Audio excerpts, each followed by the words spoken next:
If you reach a place, if they see the picture, and because they don't understand it as human being, that's when you know me, not the last way. Not everybody was supposed to find it. I reach where I reach and stop. I reach beautiful people. See your husband, will I explain it? Understand? I don't know what I mean.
Ìgbòho náà bí fẹ́. Ẹ̀jẹ̀ ẹ̀sìn ló kàn fún.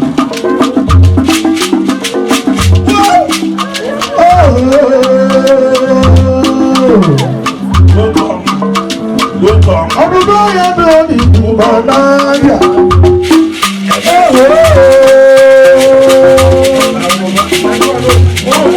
Ọba Adéla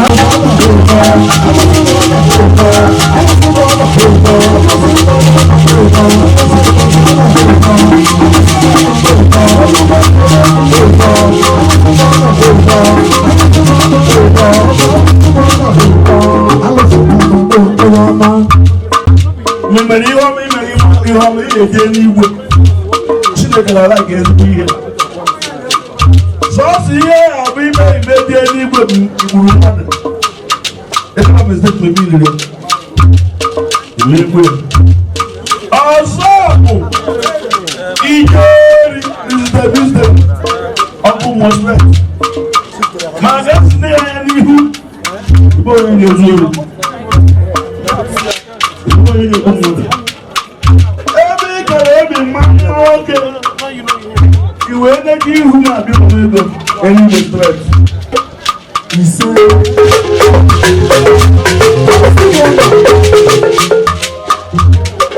ọ bụla mụ mgbe Chineke na-eke m achọ m ụlọ ihu a mana anazụ na mba na-eke eke ebe ụlọsiri ugwu tiezi isi asa ese bụ na mbọ gọọmenti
obi na mapụ m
My God.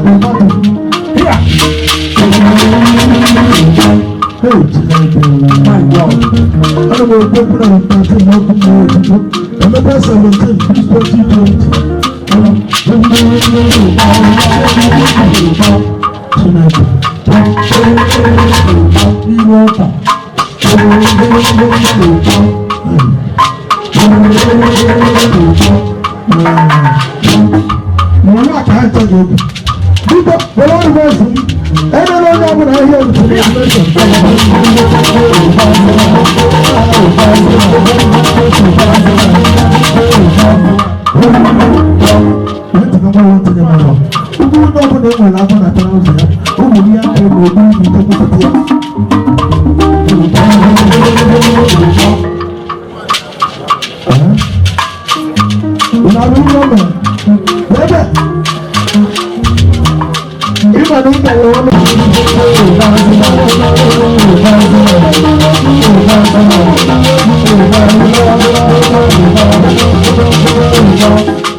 picture no we is here. You wouldn't want to have no fun. You know the people.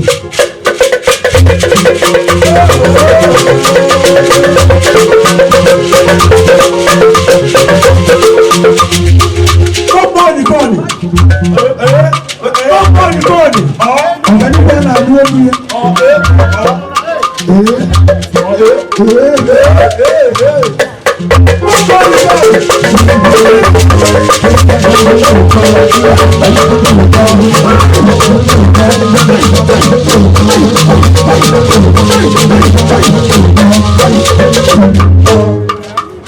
what the difference of Abuja?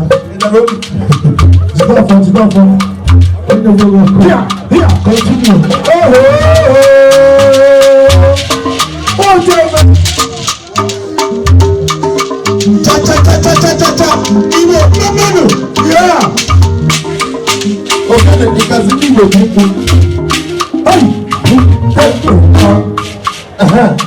I'm a master.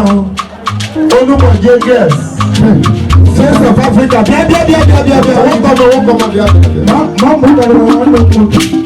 know that. Oh God. I'm a club of Sense of Africa. Africa must have some man. What come and be a woman?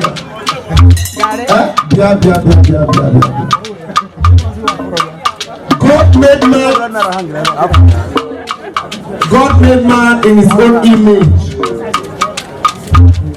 Who made Mr. Ibu, please? That's why my God be. Sir, I feel you're a handsome man, sir. Okay, I have a bone. No, but we want you forever. Of course, I want to come home. I'm a man, sir. Olumo JGS. Face of Africa. Yes, you go to the Olumo. Ndengura.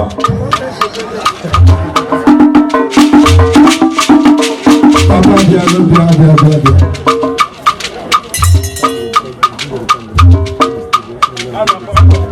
I'm a 2-1. Album machine. If you want, I want to see my thing with this pack, sir. Oh, one pack. Millennium pack.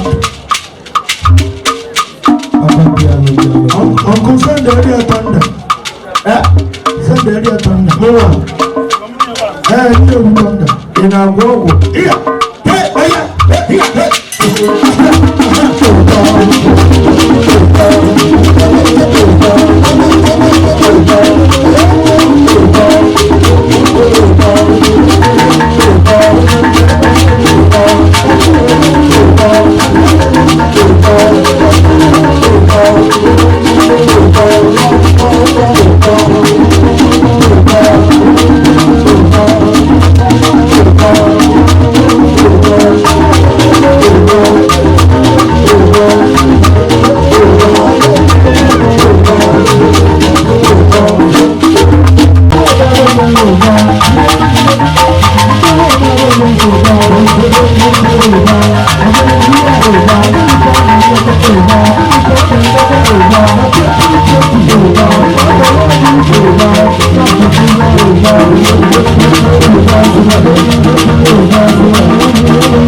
Thank you.